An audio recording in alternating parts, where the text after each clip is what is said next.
Boro looks set for a 4th place finish after being cheated out of at least a point at Kenilworth Road. As the Uruguayan curls one in. Oh, Middlesbrough take the lead!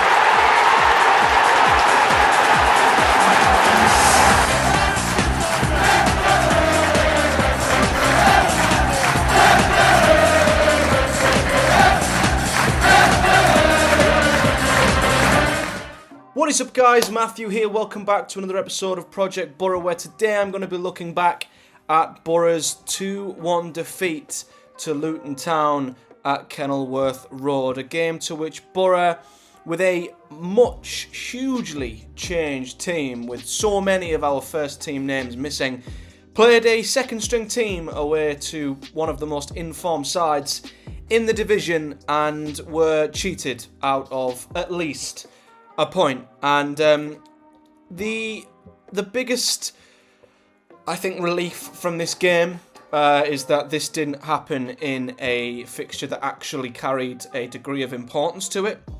Michael Carrick did stress after the game in his post-match interview that we've lost nothing from this game. It's not going to change our season. It's not going to change our outcome.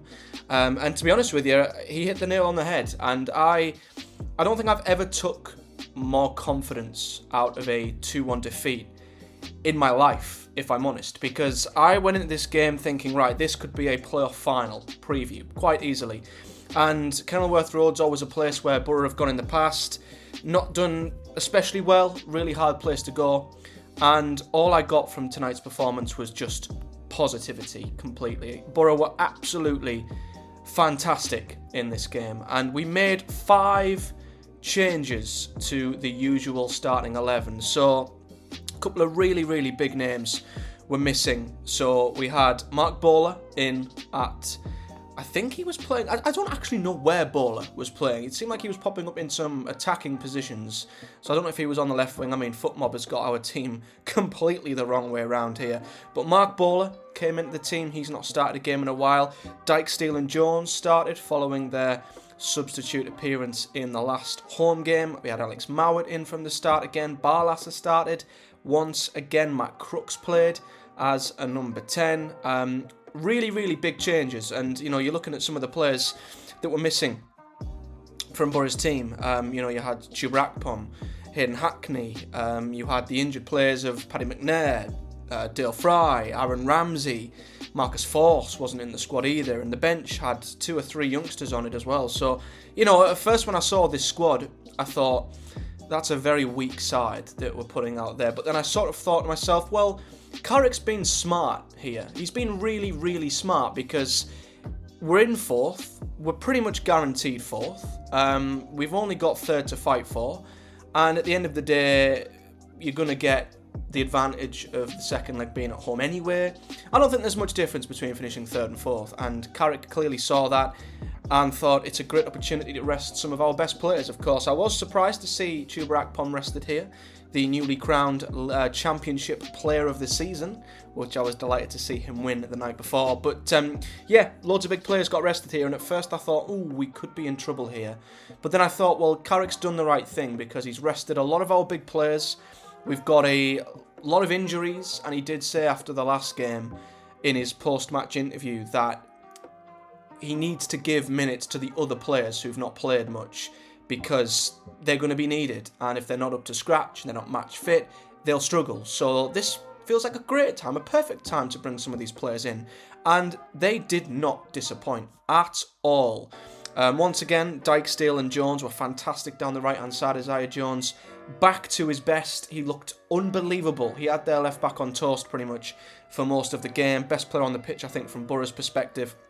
I thought Alex Mowat continues to play really well in midfield.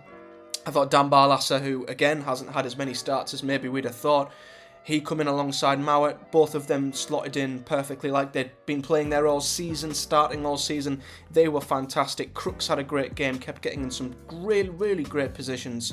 And, the likes of Archer and Lenihan and the players who've been there regularly. Giles played really well too. And it was a real positive to see that, again, players who have perhaps not been in the fold who may be frustrated, may be slightly aggrieved that they've not been playing, slotted in to this side. Their attitude was up for it. They were completely, motivated for the game. They looked like they wanted it just as much as anyone else in the squad who had maybe been playing week in, week out. And they slotted in and played to the levels that the other lads have been playing at. And it just shows that Boro's strength and depth is quite something. And we shouldn't be worried about the injuries that we're having. Of course, we'd love to have McGree, Ramsey, Fry, all them players back. And Carrick did say after the game it would be a push to get them back for the playoffs, but Carrick never gives anything away, so I'm not going to, take that too seriously. It wouldn't surprise me if a couple of them just popped up in the squad come the playoff semi-final. But, to see some of these lads come in and perform like they did and slot in at just as good of a level as some of the others have in the past who play regularly, it was a great sign. And we were going up against, a full-strength Luton side who have been unbeaten. I can't remember how many games, 12 games maybe they've been unbeaten. One of the form teams this year went to their place and utterly bossed them first half. We bossed them. We were fantastic first half. Really quick, slick, sharp football. They couldn't really get near us. We didn't create that much because, you've got to credit Luton's defence is a very strong defence. But first half, I thought Boro, considering we were playing a second string side, essentially, going up against the full strength side of the third place team, we were miles better. And that, for me, only gave me so much confidence. And we did get our rewards from that. And it was a Cameron Archer opener as Boro kept trying to go over the top and get in behind using Archer's pace. A couple of times we almost got in, but we did get in on the 40th minute, and it was a wonderful bit of play to get us out. Crooks with a wonderful ball over the top to Cameron Archer. The keeper, you have to say, had a little bit of a shocker here. Missed the ball completely, didn't seem to be fully committed. But then not only did Archer sort of send him for a hot dog, he absolutely sent Sonny Bradley for a double hot dog. I don't even know what, a jumbo hot dog. He absolutely sent him going, sliding on his arse as he was the most calm and composed man in all of Luton, and had an empty net to tap the ball into. And we deserved that. We deserved to be in the lead. We were absolutely brilliant, going to a place like Luton and playing as well as we did and having the control we did. We were absolutely great. And of course, second half, you expect this Luton Town team to come out and react. Of course, they're going to react, and they did. And it was a bit disappointing to see how we conceded on the 49th minute. From a set piece, again, we conceded from one, of course, in the last game to Hull. A couple of shouts for a foul. I'm not convinced. Dijksteel's blocked off by Lockyer. It's one of them. I don't want to use a cliche. I've seen them given. I haven't seen them given. I don't know. I think it really does depend on the referee, the circumstances. Maybe if it's, at Boro's ground and the crowd get up, it influences the ref. I don't know. But it's one of them where it could be given. It might not. It might depend on game state. It might depend on a number of circumstances, I don't know, but never mind, Lockyer got away from Bowler, as he did a few times from a couple of set pieces. I think Bowler was probably the only player who came in and wasn't quite at it tonight, but yeah, he lost his man again from a set piece, and Lockyer headed it into the far post, and I wouldn't say Luton, well, they come out second half, with a purpose, and Boro really had to sort of weather the storm, and I believe if we had, we'd have went on to win the game, but unfortunately they were level. But then came the controversy. 67 minutes, Carlton Morris is played in, and it's an embarrassing decision, a shocker decision really, and in the context of the game, thankfully not a decision that has a great deal of bearing on either team's circumstances, really. But Carlton Morris with a blatant dive. I mean, it's not even remotely an argument. I was surprised to see Sky's pundits after the game trying to say that he initiated contact or whatever. I mean, it's just not. It is the most blatant dive you'll ever see. Carlton Morris should be booked. Players have been banned for diving and being found guilty of it, and I don't think he will. I just don't.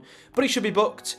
it should be a free kick to Boro, and that penalty should never have stood. And I think it was unbelievably harsh on Boro to go behind in the manner we did. You see the second half, momentum-wise, we continued to absolutely dominate. Other than their goal and the penalty, Luton didn't really do much, didn't really lay a glove on Boro's defence. And given our defence isn't the greatest, I thought we did really well up against their attacking players. And to lose the game via a dive is a blow. And like I say, it's frustrating to lose and just see your team lose, in isolation like that anyway. Luckily, like Carrick said, it doesn't matter. He did make a great point post-match, though, that, this was a Premier League official who stepped down to the Championship in this game. And he made a very, very good point that, this Premier League referee who is maybe used to VAR, used to maybe making decisions a bit more relaxed, knowing that VAR is there to potentially back him up, he can go at them on it, whatever, and this is a Premier League referee who now has to step down to the Championship, doesn't have the reliance of VAR, and now has to suddenly make a decision, and it has to be the right one. And maybe trying to adapt to the different circumstances isn't ideal, and I completely agree. I think that's a great point, and to see a Premier League referee not see this, none of his linesmen see it, it's a disgrace, really, to see, Carlton Morris dive and cheat. It's a cheat. He's cheated. And Boro to lose that way. And, my thought afterwards was, you know what? It doesn't affect anything. Carrick's right. But if this was the playoff final and £200 million or whatever it is relying on this result and a place in the Premier League, imagine losing the match in that manner. You'd be absolutely just... Well, there'd be outrage, and I know there's VAR in the final, thankfully, but I mean that didn't help Huddersfield last season, did it? It's a sickener, and it's frustrating because Boro didn't deserve that.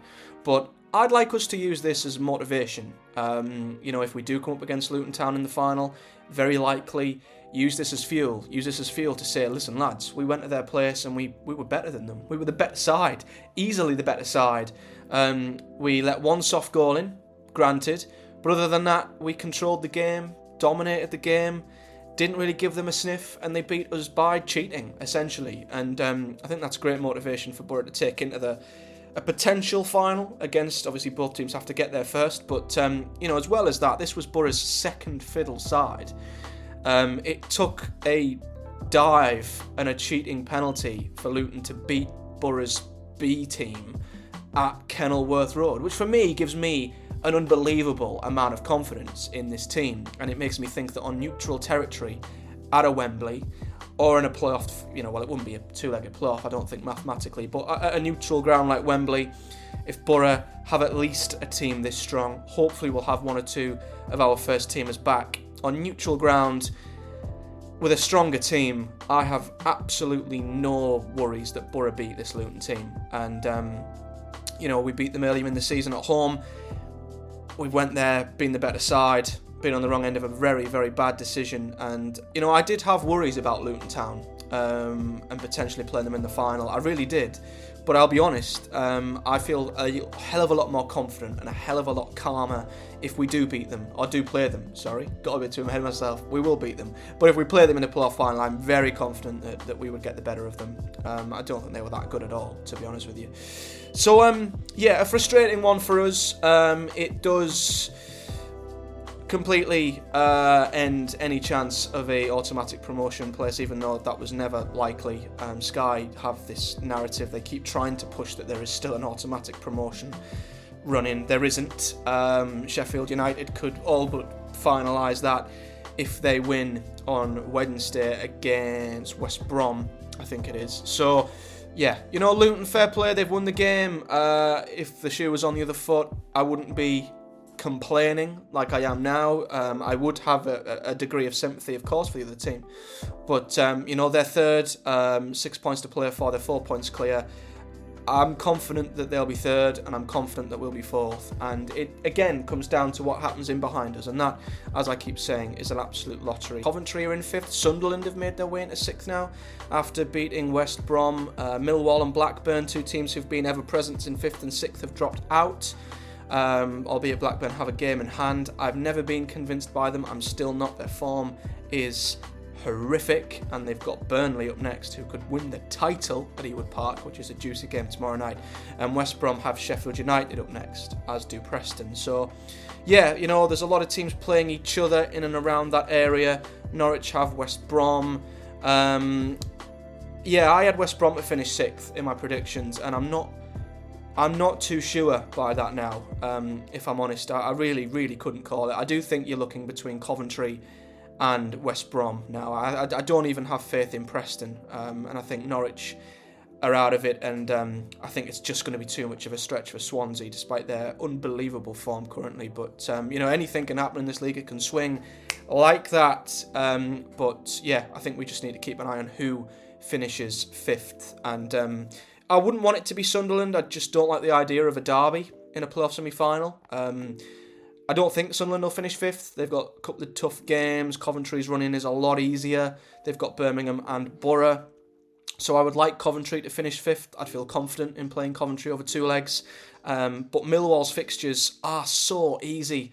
They've lost to Wigan. They've lost to Birmingham. If they win them games, they're in. They're sound. They're done. But they're losing silly games. And they've got Blackpool at the weekend, who are literally second bottom and on the brink of relegation. So if Millwall don't win there, they don't deserve to be in the playoffs, but they should be. And I guess there's every chance that Blackburn could be, if you know, with their game in hand. But at this point, it could be any of these 5 teams. But at the moment, I'm not concerned by any, because we've played the other best team in the playoffs tonight, the other runaway playoff side, and been comfortably better than them. So yeah, all tonight has done is made me more confident in Boro's ability, especially with a second string squad, to be better than all the teams around us. And I do feel like we should be extremely confident that we've got the squad and the quality to get to Wembley and then have a great chance of winning it. So yeah, never have I been more confident and took more confidence and positives from a 2-1 defeat, but I have, because we deserved so much better. The next game's a week today. We head to Rotherham, a game that's been moved just due to Rotherham having to replay their previously abandoned fixture against Cardiff on Thursday. So yeah, a lot of football to be played between now and Boro's next game. But it'd be interesting to see what Carrick does if he rests a couple of players again. Rotherham won't be easy. They are quite poor away from home, but they stand up and play really well when they're at home to some, you know, the top sides in the division, and they still are sort of fighting for their lives a bit. So if their game against Cardiff doesn't go too well on Thursday, this could be a tough one for Boro. But I think a point guarantees 4th. It might even guarantee it mathematically, to be honest, but a win here would set us up nicely to have Cardiff have Coventry on the final day. And for me, it's all about just keeping positive, keeping the momentum going, and going into the playoffs with as much form, positivity, and injury-free squad as possible. So I'm happy with how Boro is shaping up, and I'm very much looking forward to seeing how we get on. But that is it for today's episode of Project Boro, guys. A bit of a frustrating one, but we move on. Karma, I'm sure, will come back to bite the Hatters, and we'll be there to serve Boro, I'm sure. But do like this video if you've enjoyed it. Subscribe to the channel for more. Hit the bell too, so you never miss a video. I'll be back with another episode of Project Boro after the Rotherham game. Do leave me a comment in the section below if you watched the game, your thoughts on it, as well as the thoughts on the playoff race, etc. I'd love to hear from you guys, whether you're a Boro fan or not. And a big thank you for watching. Take care, guys. Up the Boro. I'll see you guys next time.